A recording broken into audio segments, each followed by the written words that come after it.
Assalamualaikum warahmatullahi wabarakatuh. Jumpa lagi dengan Bapak Rizky di pelajaran IPS kelas 6. Kali ini kita akan melanjutkan kembali tentang upaya meningkatkan kesejahteraan pada masa awal kemerdekaan. Kita langsung saja ke slide berikut. Itu kebijakan uang Republik Indonesia atau ORI. Dikeluarkan pada tanggal 1 Oktober 1946 sebagai alat tukar resmi pengganti mata uang Nika. 25 Oktober 1946 diberlakukan kebijakan yang mengatur pertukaran uang rupiah Jepang. 2. Konferensi Ekonomi, Menteri Kemakmuran Darmawan Mangunkusumo mengundang para kepala daerah Jawa untuk mengadakan konferensi ekonomi pada tahun 1946, yaitu untuk mengatasi masalah ekonomi yang mendesak, dan pada tanggal 6 Mei 1946 diadakan konferensi ekonomi yang kedua membahas program ekonomi pemerintah, keuangan negara, ketenagakerjaan, kegiatan distribusi, dan pengandalian barang. Ketiga, ada pinjaman nasional. Menteri Keuangan Surahman mengusulkan program pinjaman nasional dengan mendirikan bank tabungan pos, menyalurkan pinjaman nasional untuk meningkatkan kepercayaan masyarakat terhadap pemerintah. Dengan tujuannya adalah mengumpulkan dana bagi kepentingan perjuangan. Yang keempat ada Badan Perancang Ekonomi atau Planning Board.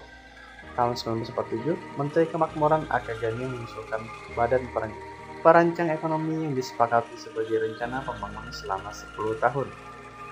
Menasionalkan bangunan umum, perkebunan industri yang menjadi milik negara, penyitaan perusahaan milik Jepang sebagai ganti rugi atas jajahan mereka di masa lalu. 5. Rencana Kasimo. Menteri Urusan Bahan Makanan J. Kasimo membuat rancangan atau rencana Kasimo dengan jangka 3 tahun mengenai usaha swasembada pangan dengan tujuan meningkatkan produksi pangan. Kita beralih ke topik berikutnya, yaitu penemuan baru membawa perubahan sosial budaya di dalam masyarakat. Perubahan sosial budaya merupakan perubahan yang meliputi perilaku, sikap, nilai, dan tata kehidupan masyarakat. Bertindak sesuai dengan tuntutan zaman. Dengan penemuan atau inovasi yang baru yang ditemukan, masyarakat dimudahkan dengan segala urusan. Contohnya adalah listrik, telepon genggam, transportasi, dan sebagainya. Selanjutnya ada pengaruh kemajuan transportasi terhadap perubahan sosial.